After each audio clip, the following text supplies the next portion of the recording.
Qyteti i Shkodrës ka pritur etapën e dytë të rrethit të 72 ciklistik të Shqipërisë. Etapa e dytë u zhvillua në itinerarin Tiranë-Shkodër me një gjatësi prej 94 km. Vllaznia pas disa vitesh rikthehet për të marrë pjesë në garat për të rritur, edhe pse në përbërje ka ciklistë me një moshë të re. Ciklisti i vllaznisë Bruno Kola bërriti me grupin e parë të sportistëve, duke arritur kështu një rezultat pozitiv. Ekipi i vllaznisë dha një paraqitje shumë mirë, pavarësisht se një rrëzimi si pat me një ciklist mjaft mirë atë. Jam shumë i kënaqur me ekipin për ecërinë e sotshme shumë mirë.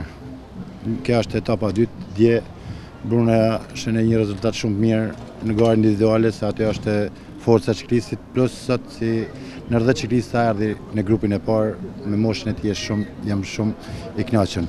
Ekipi i vllaznisë me shumë me xhani vend në erit, është se hera parë si marrin pjesë me të rriturnit. Pjesëmarrja ishte tepër vështirë sepse kishte një rivalitet të fortë, ishin shumë të huaj. Do shohim sepse nesër kemi një etapë malore dhe nuk i dihet se etapa malore vendos shumë gjana e ka shumë malorisë të mirë. Presidenti i Federatës Shqiptare të Ciklizmit Skënder Anxhaku foli për rrethin e 72 kombëtar. Sot u fillua etapa 96 km nga Tirana drejtim Shkodrës, është bërë një garë shumë e bukur, kur më në zë dhe më në sy ka qenë ciklisti që fitoi dhe etapën Ylberseva. Gjithashtu ekipi juaj bëri një imazh ose si të thua si dha një bukuri garës me në krye Bruno Kolën.